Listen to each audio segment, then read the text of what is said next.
Profeta Isaías, capítulo 44, versículo 2. Vamos ler juntos? Eis o que diz o Senhor que te criou, que te formou desde o seio materno e te socorreu. Nada temas. Substitua o nome do Jacó, o nome de Israel, pelo seu nome. Nada temas. Tomar café não? Nada temas, Léo, meu servo,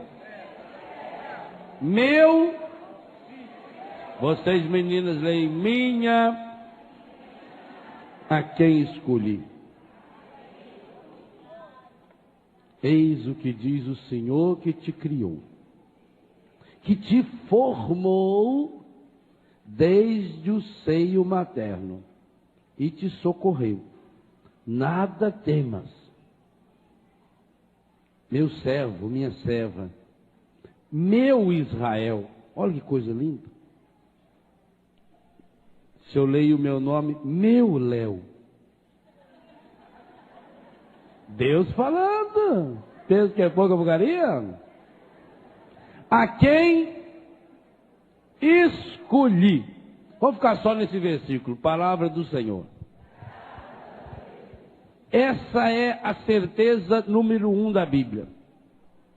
Aliás, uma coisa que me impressiona muito desde que eu trabalho com o Ministério de Cura Interior é que essas afirmações bíblicas, especialmente do Antigo Testamento, textos como este, e se você pegar esse texto, se você ler Isaías 43, por exemplo, se você ler Isaías 46, se você ler Isaías 49, se você ler Jeremias capítulo 1, você vai perceber que esses textos repetem uma verdade que só poderia estar na Bíblia a partir de uma revelação de fé. Porque, gente, o que esse texto fala? Se você fizesse uma análise científica desse texto, o que ele está afirmando, a ciência só consegue hoje comprovar isso, talvez nos últimos 20, 30 anos. Então, como é que o texto bíblico antecipa essa verdade? E repito, uma das mais repetidas na Bíblia. Se não for por uma certeza de Deus. E me parece que aqui está o problema número 1 referente à nossa cura interior. A grande causa dos nossos vícios, a grande causa dos nossos pecados, a grande causa das nossas enfermidades é que não tomamos posse dessa certeza que a Bíblia nos dá.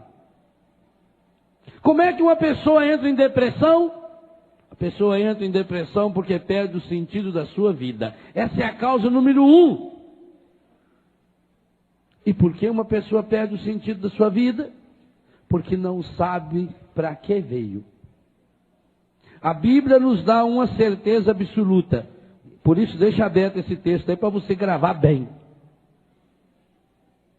Eu não sou fruto do acaso. O texto conclui dizendo que Deus me escolheu. Essa é a primeira verdade científica da concepção do ser humano. Foi feita uma escolha. Ninguém sabe, ninguém consegue entender que mecanismo é esse que faz com que uma pessoa seja concebida. Alguns anos atrás falava-se em 140, 150 milhões de espermatozoides. Hoje fala-se em 300 milhões de espermatozoides em média. Nosso pai liberou aproximadamente 300 milhões de espermatozoides. Hoje dá de se ver isso em laboratório, filma-se. Esses 300 milhões caminham todos na mesma direção, a uma velocidade média de 40 km por hora. Hoje já se sabe que eles não vão numa corrida onde cada um é para si. A ciência diz, também não sabe explicar por que ainda, que é um mecanismo que faz com que esses 300 milhões de espermatozoides estejam um ajudando o outro nessa meta, que é o óvulo. Um deles vai fecundar. Esse que me gerou, que gerou você. Então a primeira pergunta é, que mecanismo é esse de escolha? Quem foi que fez essa escolha? A ciência fala nas forças que contribuíram para que isso acontecesse. A Bíblia, antes, muito antes, 2500 antes de qualquer revelação ou pesquisa científica, afirma: eu sou fruto de uma escolha pessoal de Deus. Eu te escolhi. Escolhi lá no meio peguei um. Só da nossa concepção, o ser humano já descobre que ele foi gerado, gestado, escolhido para vencer todo e qualquer desafio, todo e qualquer obstáculo. O ponto mais elevado da Terra, onde um ser humano já chegou, é o Monte Everest, que tem cerca de 8.000 metros de altitude. A altura que o espermatozoide subiu do corpo masculino para o corpo feminino, correspondente ao seu tamanho, chega a mais ou menos 24.000 metros. 3 vezes o pico do Everest. Você é o maior alpinista da história. Olha onde você chegou. Você atravessou a nado, ida e volta, Brasil, Portugal, Brasil. Você foi 3 vezes aos Estados Unidos. Foi, voltou de novo. Para nascer? Olha que viagem. Então como é que hoje, diante de uma coisinha de nada, você fala assim, não consigo. Eu sou fraco. O ser humano recebeu já, lá na sua genética, gênesis, genitais, são palavras irmãs. Nasceu lá na sua gênese com uma vocação. E por que tem essa vocação, essa escolha? Por que você nasceu? Como é que você vai rezar a sua vida se você não tem essa certeza absoluta? Eu fui tecido por Deus no seio da minha mãe. O Salmo 138, na tradução da Bíblia de Jerusalém, é a tradução mais recente que nós temos da Bíblia, principalmente para estudos. Ela diz assim, no versículo 16: vossos olhos viram o meu embrião. Vossos olhos viram o meu embrião. Quer dizer, naquele instante em que o ser humano era do tamanho de uma gota de farinha de trigo. Esse foi o seu tamanho original. Pensa num grãozinho de farinha de trigo, um só. Aquilo lá é umas 500 vezes maior do que você era. Quando a ciência descobriu, ou a mãe achou que estava grávida, provavelmente você já estava com 4 ou 5 semanas de gestação. Há um único caso documentado na história, você pode procurar tudo quanto é livro de genética. O único caso documentado na história, em que alguém tem certeza que está grávida, mesmo sem nenhuma comprovação posterior, porque ainda não tinha 4 semanas, foi quando Maria visitou Isabel. Isabel estava de 6 meses, Maria estava de 1 ou 2 semanas. E Isabel afirma categoricamente que Maria está grávida. E nós afirmamos isso todo dia, pelo menos 50 vezes, nós que rezamos o texto todo dia. Bendito é o fruto do seu ventre. Eu fico impressionado com uma coisa. A oração da cura interior, é uma novidade para muita gente ainda. A oração da cura interior, cronológica, desde a concepção, a gestação, nascimento, primeira, segunda infância, adolescência, juventude, idade adulta, a maturidade da vida, é muito recente. Em livros católicos você encontra nos últimos 15 anos, quem sabe 20 anos no máximo. É ainda uma literatura recente. No entanto, a fé da igreja, e eu procuro retratar nesse livro aqui, que é o tema do nosso acampamento, Rezando a Vida, eu procuro mostrar aqui dentro, que a igreja descobriu isso ao longo de séculos. Talvez não sabia que era o nome. Observe, por exemplo, a estrutura dos 7 sacramentos. Os 7 sacramentos é a forma que a igreja percebeu que Jesus, o mesmo ontem, hoje e sempre, acompanha a nossa história, desde o nascimento com o batismo. Depois, na infância, com o sacramento da reconciliação, da Eucaristia. Na adolescência, o sacramento da crisma. Na juventude, passando para a idade adulta, o sacramento do matrimônio, o sacramento da ordem. E na velhice ou na doença, o sacramento da unção dos enfermos. Mas como não se restringiu só aos sacramentos, a igreja percebeu que a ação de Deus nos acompanha, inclusive antes e depois do ciclo sacramental. Se os sacramentos começam com o batismo, a igreja tem, e aqui eu procuro mostrar isso, e até escrevo isso, a partir da página 25 até a página 29. A igreja tem, por exemplo, as bênçãos para fazer para a mulher antes e depois do parto.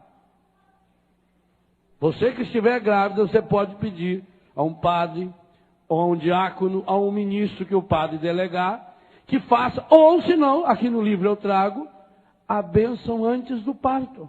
E logo depois do parto, quer dizer, que precede ao batismo. Então a igreja já percebeu que a ação de Deus acontece em minha vida, até mesmo antes de eu poder experimentar os sacramentos. E que essa ação de Deus acontece em minha vida também depois, quando encerra o ciclo sacramental. Por quê? Depois da unção dos enfermos vem a morte, então não tem mais sacramento. Mas a igreja tem as exéquias. Inclusive as exéquias, muito pena que hoje as pessoas estão levando a experiência da morte para um lado muito desumano. Mas a igreja, ela tem instrumentos nas suas mãos, na sua liturgia, para fazer um acompanhamento. Então, vai lá a bênção do corpo lá na casa, ou no lugar onde estiver sendo velado.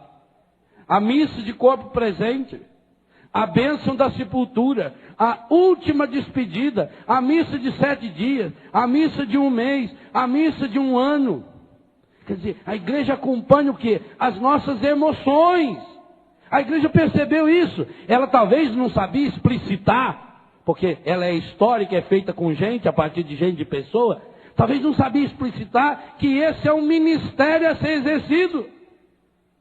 Então, gente, nós da Igreja Católica precisamos tomar posse dessa graça que é o ministério da cura interior, que eu chamo aí nesse texto Rezando a Vida. Porque enquanto nós não tomarmos consciência, mas essa consciência por experiência, de que a minha vida tem um sentido, de que eu não vim no mundo por acaso, de que não há nenhuma vida que veio ao mundo por acaso, que nós precisamos retomar. Agora, por que é que nós perdemos essa consciência? Primeira coisa que precisa ficar claro para nós: cura interior é um ministério de luta contra o encardido. Por quê? Porque qual foi a grande raiva dele? Quando Deus criou, mais do que criou, a Bíblia diz que Deus teceu, quando Deus modelou, quando Deus formou o ser humano masculino e feminino.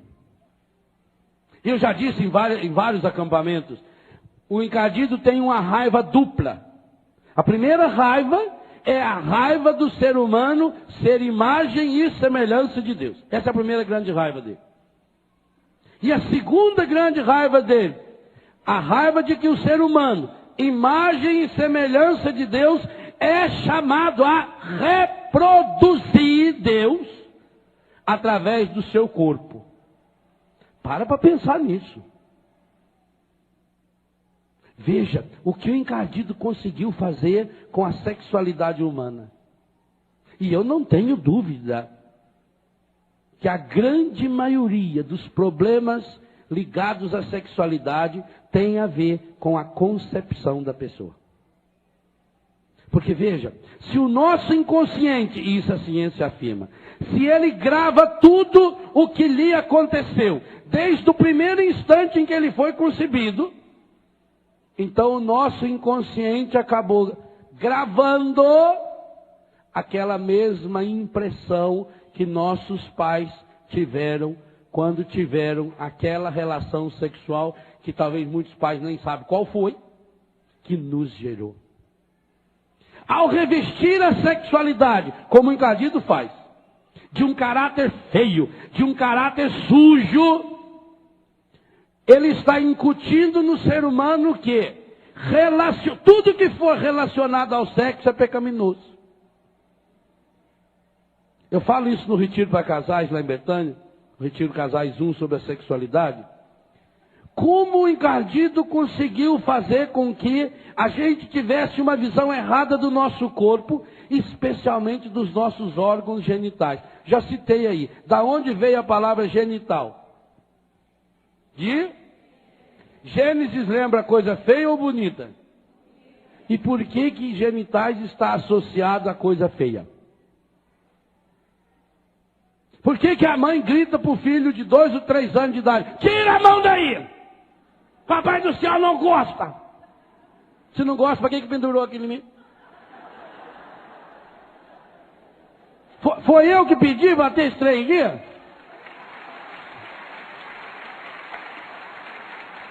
Quantas vezes a gente escuta a mãe dizer, isso é feio? Tem um exemplo? Qual é o apelido do seu braço? Da perna. Só se for muito magrela, e fala que é siriema, garça, né? E por que os órgãos genitais têm tanto apelido? Por quê? E cada apelido mais medonho do que o outro. É pavoroso. As analogias que se fazem dos órgãos genitais faz a pessoa, só de pensar nele, já pensar com nojo. Ou não? E sabe o que eu descobri? Isso é uma cultura que o encardido espalhou para o mundo inteiro. Porque nós temos uma relação, ao menos esquisita, com os nossos genitais? Por que o ser humano começou a usar roupa? Para proteger os seus genitais. Porque eram feios? Não. Porque era a origem da vida. Porque é o órgão que traz a vida. Como é que o órgão que traz a vida pode ser feio? Enquanto, gente, não dissociar, e pelo amor de Deus, aqui precisa de coisa muito séria. Por isso que eu tenho um retiro exclusivo para isso, com casais. Onde nós fazemos a oração de cura da sexualidade.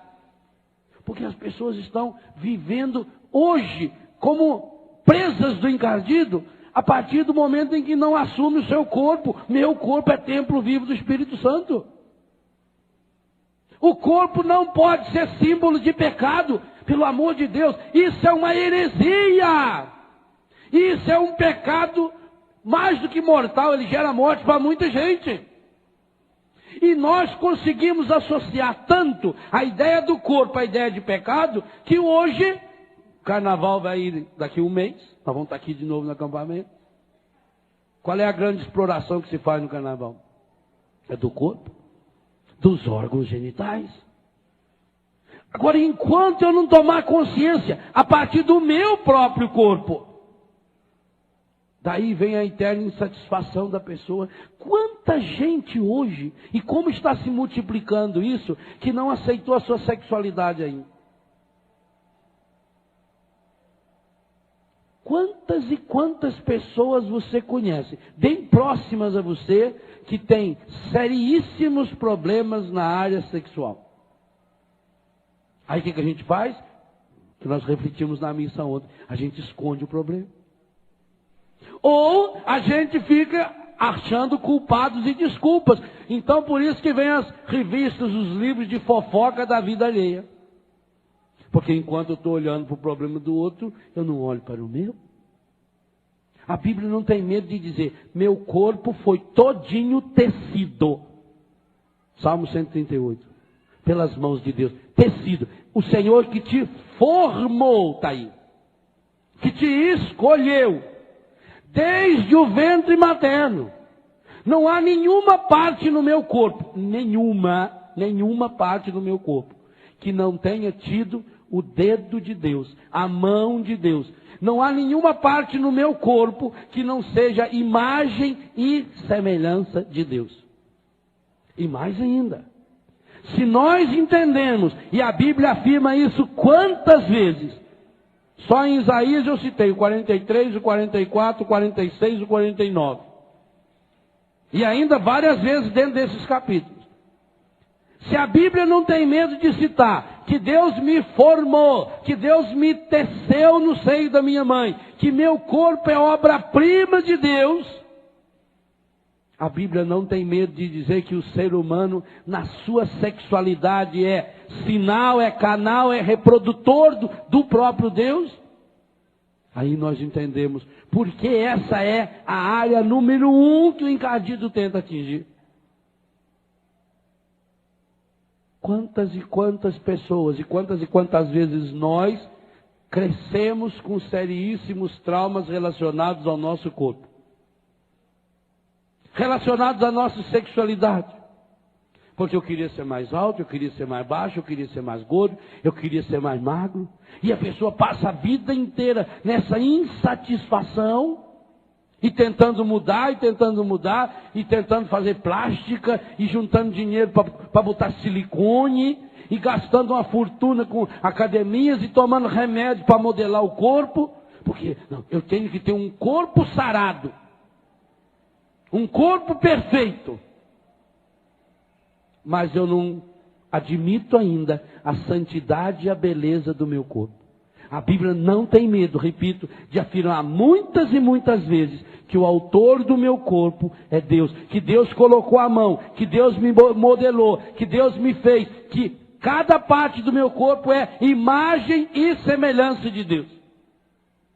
Mas enquanto, meus irmãos, nós não chegarmos a essa experiência, a partir de fato de uma experiência de Deus, em Deus, de uma visão correta do nosso corpo, de que nós somos gestados no seio de nossa mãe, nós vamos carregar embutido em nós as ideias erradas.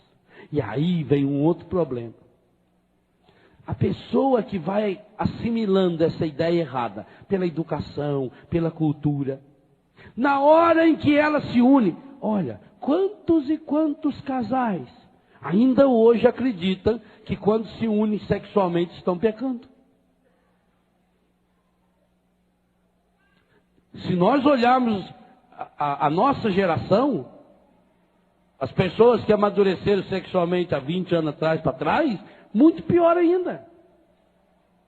O corpo era visto como uma coisa medonha. A relação sexual era vista como um mal necessário. É o mal. Mas, para gerar filhos e filhas para Deus, como se Deus precisasse de um mal para chegar a um bem, então a gente faz. Mas faz com muito respeito, com a luz apagada, vira as imagens do santo para a parede, e o santo não vê. Já pensou? Vixe Maria, se o santo vê fazer aquele serviço? Não, não pode. Que lhe era uma obrigação. O dever conjugal. Olha o nome que deram para o negócio. Dever conjugal. cumpra com a minha obrigação de esposa. Mas era uma cruz, era um sacrifício. Só que aí tinha um detalhe, era uma cruz, um sacrifício antes, porque na hora descobria que era bom. E aí? Aí ficava uma divisão. Por um lado, é bom. Por um outro, pecado. Aí une-se sexualmente. Gera-se um filho. Não sabe que gerou. A vergonha de ter. Quantas mulheres, e muitas ainda que estão bem vivas e fortes, saudáveis e ajeitadas, que tinha vergonha da gravidez, escondia a gravidez, punha um pano mais longo, né, para não ressaltar a barriga, porque ver que está grávida era assimilar que tinha tido relação sexual. Já pensou a vergonha? Vão olhar para mim, o que você fez? O que você andou fazendo? Para aparecer com esse negócio agora aí, essa barrigona. Então veja, você está carregando aqui dentro um ser que a Bíblia diz que Deus está fazendo, que Deus está tecendo. Mas você está com vergonha?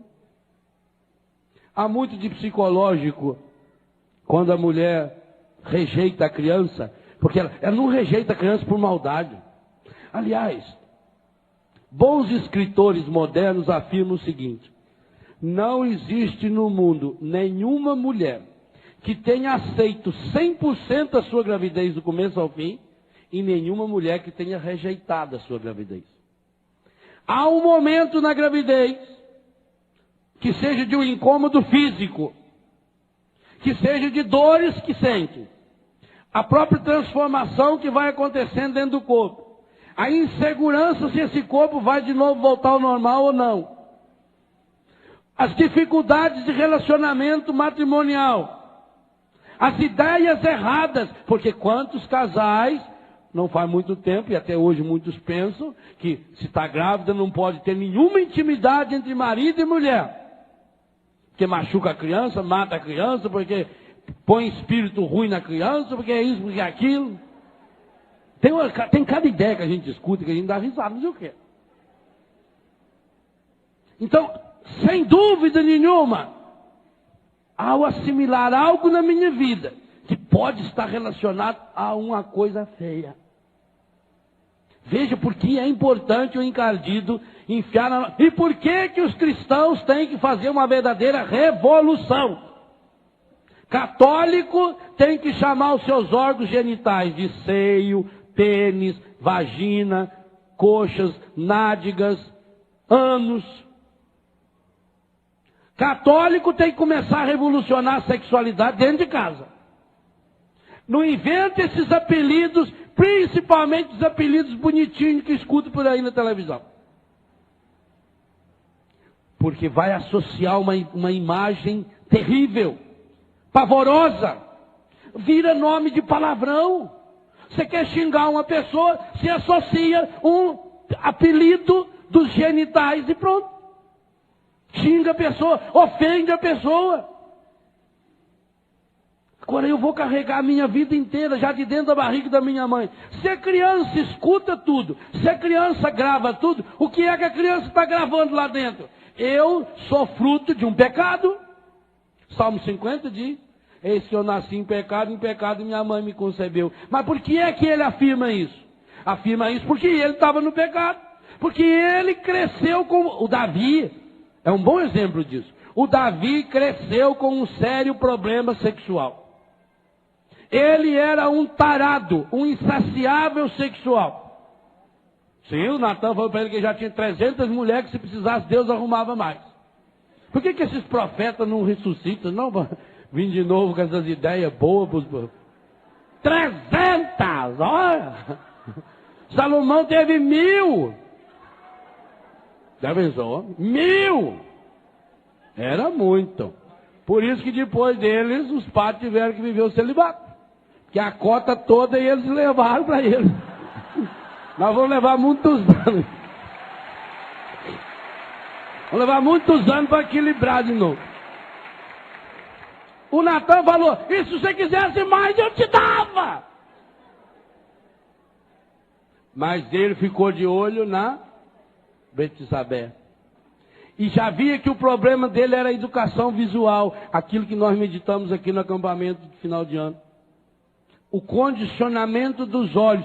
Veja como o encardido entra pelos nossos olhos ao nosso coração, especialmente no campo da sexualidade. Não há nenhum outro campo humano em que se explora tanto aquilo que é chamado de voyeurismo, que a pessoa enxergar, ver e alimentar ideias sexuais errôneas, do que no campo do corpo e da sexualidade. Basta ver o número de revista pornográfica que existe. São Paulo, Rio de Janeiro, essas cidades grandes, onde eles expõem nas bancas, já para o lado de fora da banca, põe a parede inteira e de cima e embaixo é só revista de homem, mulher pelada, homem pelado, não sei mais quem pelado. E aí até de se perguntar, se o ser humano moderno está tão evoluído, se a sexualidade está vivida hoje de modo tão natural como diz que está, por que então, cada dia que passa, cria-se novas e novas publicações nesse campo? Porque embora o ser humano, aí volta para Davi, mesmo tendo 300 mulheres, Davi não estava saciado, porque o problema dele não era emocional, no sentido afetivo de amar alguém. Era o sentido de ter prazer com alguém.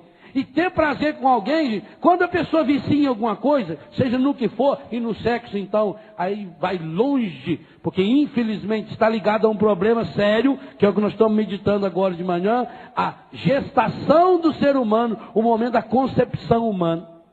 Essa ideia de que esse momento tenha sido revestido de pecado. Então é muito importante a gente fazer oração de cura interior, tomando posse da graça de Deus que estava presente. Eu preciso fazer um exercício de imaginação, e eu procuro fazer isso e convido você a fazer. Faça um exercício de imaginação. Você tenta olhar no seu calendário, no dia que você nasceu, tenta voltar 9 meses, aproximadamente, e tenta rezar aquele período. Fechando seus olhos, vai se colocando na presença do Senhor, vai pedindo a ação do Espírito Santo. Outra coisa importantíssima para essa área, a presença de Maria. Gente, a gestação é tão fundamental para que o ser humano se torne gente, se torne pessoa, que Jesus Cristo poderia ter vindo ao mundo homem feito. E por que ele se fez carne no seio de Maria? E por que essa presença dele no seio de Maria, repito, já é notada e afirmada por Santa Isabel? Maria estava na 2ª, 3ª ou 4ª semana de gestação? E Santa Isabel já afirma categoricamente, a criança estremeceu de alegria em meu seio, quando eu vi a voz da tua saudação. De onde me vem a honra que a mãe do meu Senhor me visite? Bendito é o fruto do teu ventre. Então a gente precisa pedir muito a presença de Nossa Senhora. Maria, mulher. Sabe umas coisas que ajudam a gente a começar a compreender o nosso corpo como templo vivo do Espírito Santo?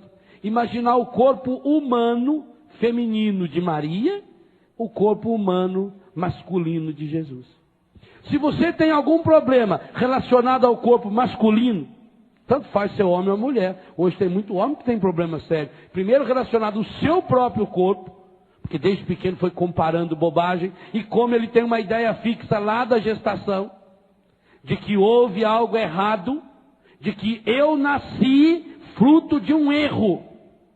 É quase que a ideia que vem quando a criança descobre que foi rejeitada. Parece que cada um de nós trazemos esse trauma de uma rejeição dentro de nós. Porque, repito, se os cientistas afirmam que dificilmente uma mulher passe os 9 meses da gravidez sem uma pequena rejeição, e daí que é importante o diálogo da mulher durante a gravidez com o seu filho. Inclusive no dia que não está bem.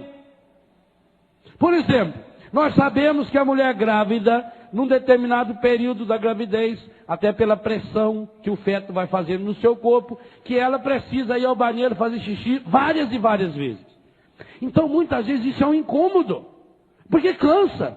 A gente, quando tem um problema de urina solta, ou quando está com o intestino ruim, que você tem que ir a opção de vez no banheiro, aquilo irrita. Então, humanamente falando, irrita. E não pense você, meu Deus, me perdoa porque eu me irrito. Não, você vai se irritar. Você é normal, você está vivo. Então, quando você estiver nessa indisposição, fale para a criança, vamos de novo. Convida, meu filho, você já sabe que é menino, já sabe se é menina. Porque se não sabe, trata como um nome genérico, bebê. Não fique falando no meu menino se você não tem certeza se é rapazinho que está lá dentro. Então já faz ultrassom, já fica sabendo, já escolhe o nome, já escolhe a roupa, já escolhe a profissão dele, a moça com quem vai casar, já vai o futuro dele todinho. Então converse com ele. Juninho, lá vai nós de novo, Juninho. Juninho, para de pisar, você está pisando na minha bexiga, rapazinho, vamos. Olha, você começa um relacionamento com o seu filho, você começa a operar uma cura nele. Olha, como nenhuma mulher no mundo consegue passar os 9 meses sem aqueles dias indispostos, cheira de comida, principalmente cheiro de carne. Tem aquele cheiro de carne, a mulher começa a se sentir mal. E ela pensa que é uma coisa ruim. E é uma coisa boa. Por que a mulher sente enjoo na gravidez? Porque o cheiro acusou para a criança que aquela comida vai fazer mal e o organismo já está rejeitando. Então, sentiu um cheiro que não faz bem, não coma. Mesmo que você gosta muito de torresmo, não coma. Evita-o. Evita aquele pururuca. Aquilo pode fazer o mal danado. A senhora teve problema? Não. Evita que o organismo está avisando. Isso não me faz bem. Se não me faz bem, eu não vou. Ora, gente, a hora que nós começarmos a compreender que, primeiro, a geração de uma vida é natural do ponto de vista humano. E que o ser humano é chamado a exercer esse ministério, participando da graça de Deus, começamos a mudar a mentalidade relacionada à nossa sexualidade. Nós não podemos mais deixar o demônio nos prender, nos amarrar em algo que nós vamos carregar conosco a vida inteira. E não pense você que a idade madura, que a velhice resolve o problema. Não pense você. Porque muitas e muitas vezes, pode ser até que o corpo não esteja correspondendo mais. E isso eu atendia um senhor de 80 e poucos anos de idade. E ele me dizia dessa angústia. Ele teve que sofrer uma cirurgia no seu corpo. Ele não tinha mais ereção física. Não tinha mais. E ele me dizia, padre, eu continuo sentindo desejo de toque, desejo de olhar, igualzinho quando eu tinha o meu corpo funcionando. Então, com 80 e tantos anos de idade. Ora, a Bíblia não mostra isso também? Pessoas adultas, maduras, velhas, idosas. Os idosos de Susana. O Abraão com 100 e tantos anos de idade. A Bíblia mostra que a atividade sexual é normal até na idade madura. Aliás, é o tema da campanha da fraternidade desse ano. E com certeza o documento já traz alguma abordagem nesse sentido. Então, é um problema que vai me acompanhar a vida inteira. Meu Deus do céu, e por que eu vou crescer a vida inteira com trauma nessa área? Pensa bem. O inferno que deve ser a pessoa que não aceita a sua sexualidade. Mas cada um de nós vai carregando um pouquinho dessa rejeição. Porque associada está pela cultura e por aquilo que foi passado emocionalmente ao nosso subconsciente, que ali tem alguma coisa estragada. Que ali tem alguma coisa feia. Veja que pecado, gente. Por que a sexualidade deve ser revestida de um momento, de um lugar sagrado? Primeira leitura da missa de ontem. Porque como ser humano, pela unidade física, está participando de um momento lindo da criação de Deus, isso precisa ser solenizado. O encardido colocou que é uma coisa feia que precisa ser escondida. Não tem uma diferença enorme? Por que um casal deve viver a sua intimidade nas portas fechadas do seu quarto? Porque o momento é lindo demais para ser dividido. Porque é íntimo demais para ser partilhado. Porque é solene demais para ser vulgarizado. Porque o casal está em íntima comunhão consigo, marido e mulher. Por isso a nudez total, não só de tirar roupa, mas de abrir o coração e porque Deus está presente. Então é algo lindo, é algo maravilhoso. Mas o encadido colocou o quê? É algo feio que precisa ser escondido. E se é feio e precisa ser escondido, começa a despertar na criança, no adolescente, nas outras pessoas, começa a despertar uma malícia. E esse é de fato o objetivo do demônio. Fazer com que o ser humano não se aceite no seu corpo. O que foi que São João, do primeiro século da cristandade, escreveu, quase lá pelo ano 100, na sua primeira epístola, no capítulo 5, e que até hoje é um critério de discernimento para saber se há ou não há contaminação demoníaca. O demônio e qualquer espírito maligno jamais consegue confessar que Jesus Cristo veio, o que está escrito lá? Na carne. Esse é um dos segredos para você saber se uma pessoa está ou não está contaminada. Se ela professa que Jesus Cristo veio na carne, porque Jesus Cristo veio na carne, o Verbo de Deus se fez carne, habitou entre nós para nos salvar. Ao fazer com que a gente olhe para a carne com uma ideia pecaminosa, com uma ideia errada, com uma visão distorcida, o encadido está fazendo você não aceitar a salvação. Então você veja bem, gente, por que a sexualidade torna-se fonte de tanto pecado? Porque ela está associada e não tem como dissociar, não tem como separar ao mistério da salvação do ser humano. Da minha e da sua salvação. Uma pessoa desequilibrada, afetivamente desequilibrada, nós vimos ontem na missa, sexualmente desequilibrada, ela se torna uma fonte de tristeza, uma fonte de angústia. Por isso que eu dizia a você, é preciso fazer esse exercício. Você volte no seu calendário e tenta descobrir a semana, o dia que você foi gestado. Aí você fecha os olhos, peça a presença de Maria. Outra presença muito importante na oração de cura interior no período da minha concepção, a presença do anjo Gabriel, o arcanjo Gabriel. Ora, não foi ele que foi anunciar para Maria que ela estaria grávida? Não foi esse anjo que com certeza apareceu para Sara e Abraão, anunciando que Sara ficaria grávida? Outro anjo que você deve chamar, o anjo, arcanjo São Rafael. Não foi ele que protegeu o jovem Tobias e Sara, que estava contaminada havia muitos anos e que tinha um trauma ligado à sua sexualidade, para que os dois pudessem se unir, como está no livro de Tobias? Enquanto a gente não parar para pensar nisso, meu Deus do céu, como a Bíblia coloca anjos de Deus nessas situações que o mundo diz para nós que é feia. Então invoca a presença de Maria. E aquilo que eu disse, se você tem um problema relacionado ao seu corpo, imagine o corpo humano de Maria e o corpo humano masculino de Jesus. Você tem trauma ligado à sua sexualidade masculina? Ou ligada à sexualidade masculina? Imagine o corpo masculino de Jesus. Quando Jesus foi crucificado, a história diz que ele não usava nenhum pano protegendo seus genitais. O pênis de Jesus foi exposto. E foi exposto para que cada um de nós reconhecesse o valor do seu próprio corpo. Maria Santíssima tinha ciclo menstrual igualzinho a todas as mulheres da terra. Maria Santíssima tinha um seio maravilhoso, inclusive é elogiado na Bíblia, bendito os seios que te amamentaram.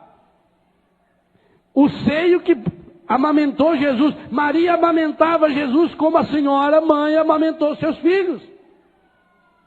Enquanto eu não pensar no corpo masculino de Jesus, no corpo feminino de Maria, eu vou ficar inventando abobrinha pensando no meu corpo. Como que se Deus fez a minha cabeça, Deus fez os meus olhos, Deus fez minha orelha, Deus fez minha boca, Deus fez minha perninha, e o encardido de raiva veio pendurar um negócio aqui para me atazanar a vida inteira. A minha sexualidade não é obra do demônio. Por isso eu preciso evocar a presença de Maria. Peça assim, Nossa Senhora, Mãe de Deus, a Senhora que teve a graça de ter gestado no seu corpo o menino Jesus, esteja presente comigo agora. Naquele exato instante em que eu comecei a existir. Naquele exato instante em que o espermatozoide do meu pai, ou a semente do meu pai, se espermatozoide for muito difícil falar, fala assim, a semente, mas não fala esses apelidos feios que servem para xingar, não. Isso aí é muito feio. Embora na Espanha eles comem um negócio com esse nome. Me ofereceram lá uma vez, falaram, esse negócio não quer comer não, o nome muito bem. Então, esteja presente naquele exato instante em que a semente do meu pai uniu-se ao óvulo da minha mãe. Olha que coisa bonita. Naquele exato momento, a ciência diz que você passou a existir como gente, e a fé católica diz que a partir daquele instante já era você. Por isso que você não pode ser abortada. Por isso que a igreja é contra o aborto e nunca vai ser a favor.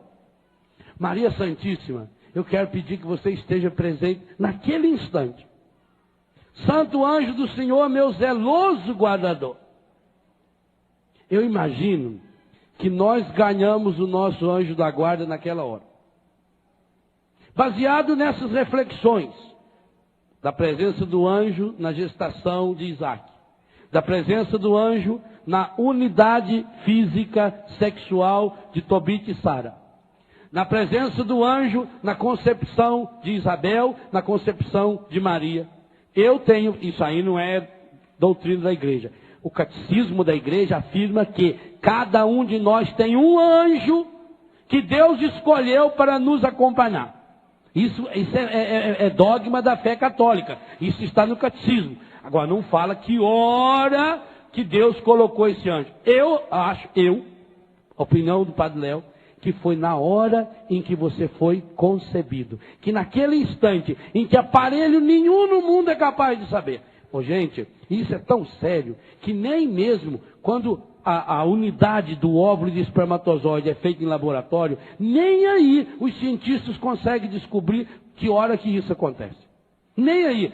A ciência não tem como. Tem como fazer desenho, tem como fotografar uma imagem fosca, mas não tem como provar e mostrar. Porque até consegue perceber o espermatozoide invadindo, entrando no óvulo. Mas o momento em que dá a unidade dos dois, a ciência sabe quando já começa a ver as divisões, quando o óvulo virou um ovo, quando o embrião já vai se transformando num feto. Naquele momento, penso eu, foi a hora em que Deus escolheu um anjo e falou, você vai seguir, você vai acompanhar. Ora, Jesus fala que os anjos de Deus do céu protegem a criança. Então nós já sabemos que quanto é criança. Jesus fala que a Bíblia fala que aqueles que morreram na infância têm anjos no céu, ou são anjos de Deus, que hoje intercede e reza por nós. Então, para mim, repito, é minha concepção, naquele exato momento em que o espermatozoide, a semente do seu pai, se uniu, foi abraçado pelo óvulo da sua mãe. Aquele exato instante, Deus escolheu um anjo. Então, peça a presença desse anjo. Ah, mas hoje eu já tenho 20 anos, eu já tenho 30, eu já tenho 40. Como é que eu vou voltar lá no tempo? Primeira coisa que nós vimos ontem no versículo 8 da primeira leitura. Jesus Cristo é o mesmo ontem, hoje e sempre. Pegue a carta aos Hebreus, que nós lemos ontem. Só que agora olha o capítulo 4 de Hebreus. Para que a gente tome consciência de que nós não estamos falando de uma terapiazinha, de uma psicologia barata. mas que estamos experimentando, ou ainda nos preparando para experimentar o poder e a graça de Deus agindo em nossa vida. Hebreus capítulo 4, versículo 12 e 13. Que palavra linda para a gente poder rezar pelo momento da nossa concepção. Porque a palavra de Deus é viva, eficaz, mais penetrante do que uma espada de 2 gumes. Espada de 2 gumes é aquela que corta dos 2 lados, então ela penetra por completo. Atinge até a divisão da alma e do corpo. Quando foi essa divisão da alma e do corpo? Quando foi que meu corpo e minha alma se tornaram divididos? Na morte? Não. Porque o meu corpo vai ser ressuscitado? A única vez em que houve a divisão da alma e do corpo foi antes de você existir. Foi enquanto o corpo do meu pai e o corpo da minha mãe se uniram. E aí a fé nos diz que nesse momento Deus se uniu e colocou naquele corpo físico espermatozoide que penetrou no óvulo, no exato instante em que o espermatozoide do pai penetra o óvulo da mãe.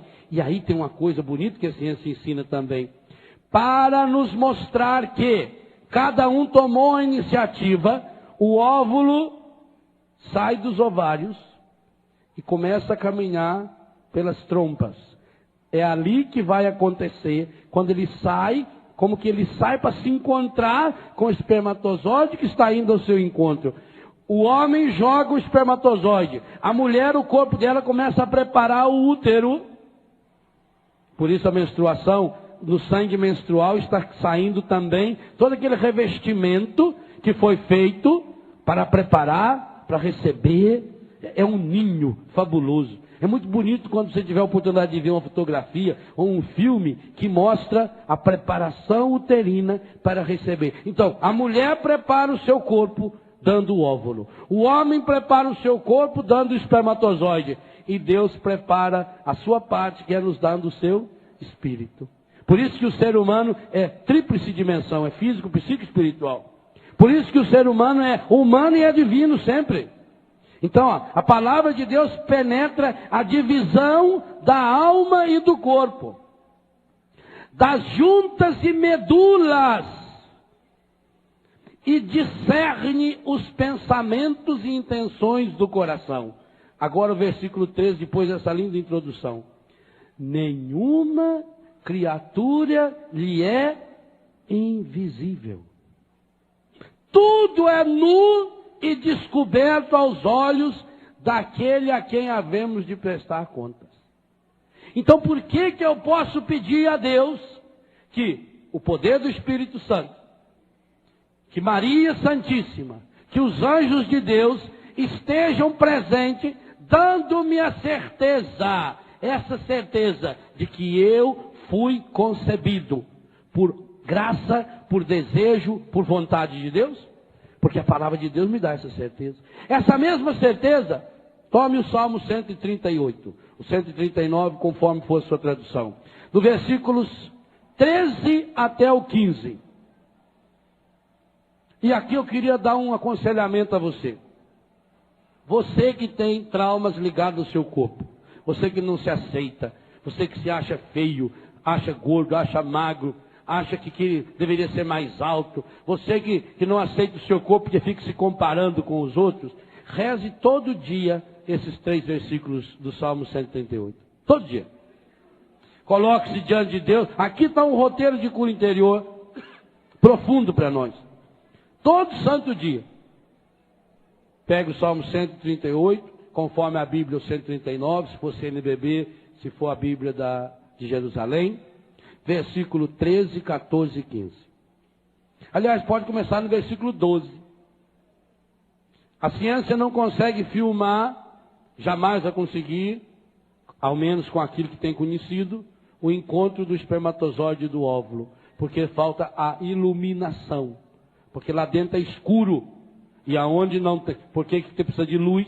A gente fica com essas luzes passando na cara da gente aqui. É porque senão não tem como filmar. A imagem não aparece. A imagem precisa da luz. Tanto que foi a primeira coisa que Deus disse, que haja a luz. Sem luz não vê nada. Pode até existir tudo, mas não enxerga nada. O versículo 12 já diz: as próprias trevas não são escuras para vós. A noite vos é transparente como o dia, e a escuridão clara como a luz. Fostes vós, essa tradução é bonita demais. Fostes vós que plasmastes as entranhas de meu corpo. Vós me teceste no seio de minha mãe. Repita isso em oração. Fostes vós que plasmastes as entranhas do meu corpo. Vós me tecestes no seio de minha mãe. Sede bendito, louvo o Senhor, por me haver desfeito de modo tão maravilhoso. Pelas vossas obras tão extraordinárias, conheceis até o fundo a minha alma. Nada de minha substância vos é oculto. Quando fui formado ocultamente, quando fui tecido nas entranhas subterrâneas, cada uma de minhas ações, vossos olhos viram, e todas elas foram escritas em vosso livro. Cada dia de minha vida foi prefixado, desde antes que um só dele existisse. Que oração profunda, gente. Quando eu começar a colocar-me em Deus, a colocar o meu coração em Deus, a tomar consciência dessa presença de Deus, e é isso que eu quero convidar você a ir fazendo nesse acampamento. Eu disse ontem, as orações que nós vamos fazendo aqui estão no livro Rezando a Vida. Então depois você pode tomar nas mãos essas páginas do livro e ir aprofundando. Porque digo uma coisa a você, não pense, e já falei isso em acampamentos anteriores de cura interior, não pense que a cura interior é algo mágico. Segunda coisa que Deus está me inspirando muito ultimamente, nós precisamos formar grupos de oração para a cura interior. Mas não é fácil formar esses grupos. Porque para formar esses grupos de oração de cura interior é preciso que você encontre 3 ou 4 pessoas. Não pode ser mais do que isso. O grupo de oração de cura interior não poderia ser com mais de 5 pessoas. Pessoas que estivessem dispostas a se reunir ao menos uma vez por semana, durante 1h30, 2 horas, para rezar umas pelas outras, rezar pela cura interior. E por que precisa ser 4 ou 5 pessoas que estejam dispostas a se reunir toda semana? Porque a gente não consegue abrir o coração na primeira, na segunda, na terceira semana. Até a gente vencer, se você não ouviu, procure a fita e ouça a pregação da missa de ontem. Leva-se muito tempo para dar aquele passo que eu falei ontem, o passo fundamental, para dizer eu necessito dessa cura. Leva-se muito tempo para a gente revelando a intimidade da gente, para a gente demonstrar que cada um de nós precisa, e que não é vergonha dizer eu preciso que você ore por mim, eu preciso que você ore comigo. Então agora eu quero convidar você a um momento muito simples de oração, a fechar os seus olhos, a invocar a presença de Maria, a pedir a presença e a proteção dos santos anjos de Deus, Gabriel, Rafael, e especialmente do seu anjo da guarda, e pedir, Pai Santo, Pai querido, Pai amado, nessa manhã eu quero suplicar a graça de ter um encontro pessoal com o teu amor, a partir do momento em que pela tua graça, por única e exclusiva vontade do teu amor, eu fui chamado a viver. Pai Santo, Pai querido, Pai amado, sabes que tenho muitas ideias erradas e errôneas a respeito do meu corpo, da minha sexualidade, da minha afetividade. Sabes das dificuldades que eu tenho pelas coisas que fui aprendendo erradas ao longo da vida. Mas tua palavra me diz hoje que a grande causa pela qual estou vivendo, traumas, problemas, pecados e vícios, está naquele exato instante da minha concepção. Eu quero pedir ao Pai, Tu que conheces todas as coisas, nada lhe é oculto. Tu que estavas presente, e mais do que presente, solenemente presente como Pai, Filho e Espírito Santo, no momento da minha concepção, porque Tu me teceste no seio da minha mãe. Eu quero suplicar agora, Pai, que eu tome consciência dessa presença. Jesus, eu quero convidá-la a estar comigo nessa viagem interior, nessa volta no tempo, porque Tu és o mesmo ontem, hoje e sempre. A Tua palavra penetra todas as realidades, todas as situações humanas e, de modo especial, aquela que estava oculta para o mundo, aquele exato instante em que eu fui concebido. Ninguém no mundo consegue saber o exato instante em que eu fui concebido. Não há nenhum aparelho no mundo que possa garantir com certeza absoluta, porque aquele momento foi solene demais para ser registrado por uma fotografia, por um documento. Mas, no entanto, Pai, o Senhor sabe o quanto eu venho sofrendo ao longo da minha vida. Traumas complexos, mágoas e também consequência de pecados que eu cometo relacionados à minha sexualidade, à minha afetividade. Pai Santo, Pai querido, Pai amado, purifica agora aquele instante em que meu pai e minha mãe se uniram. E se houve ali alguma presença maligna, se houve ali alguma contaminação, consciente ou inconsciente de meus pais, se houve uma concepção violenta, se minha mãe foi violentada, se houve por acaso rejeição da própria relação, porque aquela relação que me trouxe foi uma relação pecaminosa, feita antes da hora, contrária à Tua palavra. Mas eu quero Te louvar, porque mesmo se houve qualquer obstáculo humano em termos de pecado, de violência, ainda assim, o Seu amor foi maior.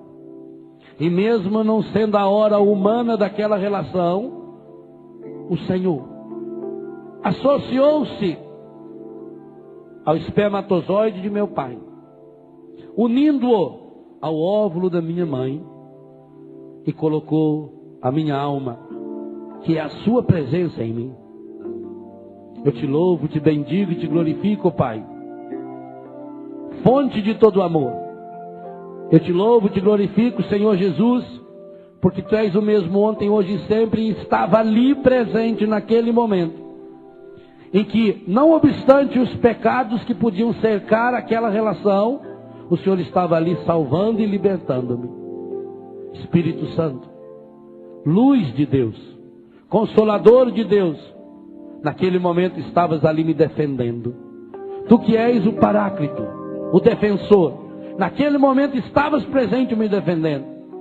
Por isso eu peço, Trindade Santa, acompanha-me àquele momento da minha concepção e toca no corpo, no coração e na mente do meu pai e da minha mãe, curando todas as raízes de pecado que vieram daquela relação, santificando aquela relação, purificando, Senhor, consequências do alcoolismo.